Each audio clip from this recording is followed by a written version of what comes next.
উত্তরবঙ্গ এখন বিপর্যস্ত। গত 4 ও 5 অক্টোবর টানা ভারী থেকে অতি ভারী বৃষ্টিপাতের কারণে দার্জিলিং, কালিম্পং, জলপাইগুড়ি, আলিপুরদুয়ারের মতো বিভিন্ন জেলার জলঢাকা, তোরসা, মহানন্দা নদীগুলিতে প্লাবিত হয়। নদীর জলস্তর এতটাই বেড়ে যায়, নদীর পার্শ্ববর্তী বিভিন্ন জায়গার বাঁধ ভাঙার কারণে অনেক গ্রাম জলমগ্ন হয়ে যায়। এতে মানুষসহ গবাদি পশুরও বিপুল পরিমাণে ক্ষতিগ্রস্ত হয়েছে, এমনকি প্রাণহানিও ঘটেছে। এমন ভয়ানক দৃশ্য হয়তো আমি আগে কোনো দিনই দেখিনি। প্রকৃতির এই বিধ্বংস রূপের কারণে জনজীবন বিপন্ন হয়ে উঠেছে। নদীর সৌন্দর্যও যেমন রয়েছে, ঠিক তেমনই তার ভয়ানক রূপও রয়েছে। আমি জলঢাকা নদীর বন্যায় ক্ষতিগ্রস্ত ও তার ভয়ানক রূপ দেখানোর চেষ্টা করব।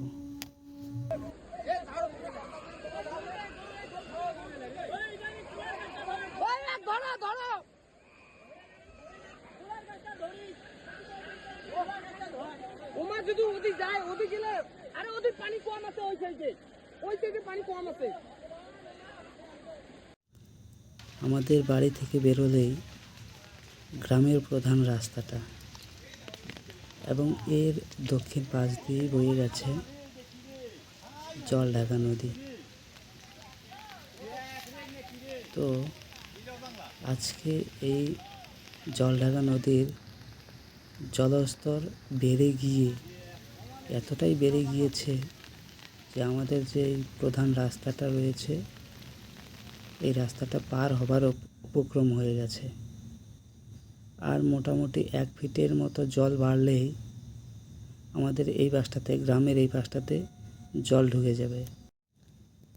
তো সব মিলিয়ে বলতে গেলে খুবই খারাপ এবং খুবই ভয়ানক একটা পরিস্থিতির মুখোমুখি রয়েছি।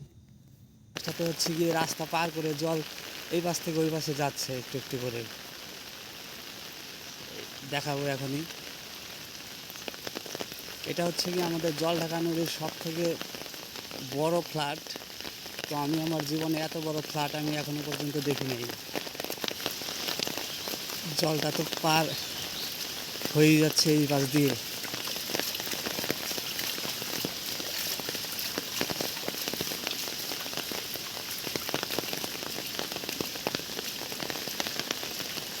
নদীটা এখান থেকে ঠিকঠাক দেখা যাচ্ছে না, ওই যে দেখুন, কিন্তু জলটা এই পাশে চলে আসছে। এখান থেকে নদীটাকে ভালোভাবে দেখা যাচ্ছে।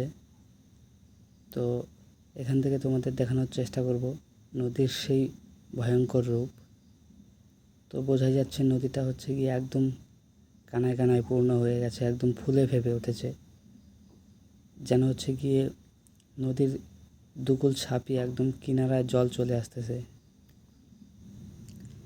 এদিকটায় নদীর জল রাস্তার উপর দিয়ে একদম হচ্ছে গিয়ে গ্রামের দিকটায় ঢুকে পড়ছে, একদম জলমগ্ন হয়ে যাচ্ছে গ্রাম। রাস্তাঘাট, বাড়িঘর সব কিছু একদম বেহাল অবস্থা। খুবই খারাপ একটা পরিস্থিতি।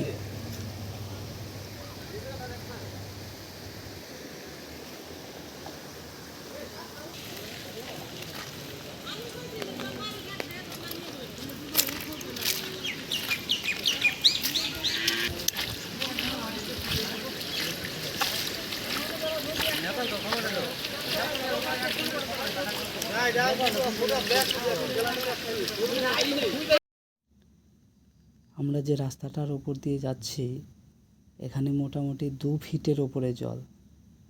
এখানে যত বাড়ি আছে সব বাড়িতে জল উঠেছে, এমনকি বিছানা পর্যন্তও জল। গ্রামের কোনো একটি বাড়িতেও এখনো পর্যন্ত উনুন জ্বলেনি, হাঁড়ি জ্বলেনি। সবাই চিন্তাগ্রস্ত হয়ে পড়েছে, কী করবে, কোথায় যাবে, সবাই যেন দিশেহারা অবস্থায়।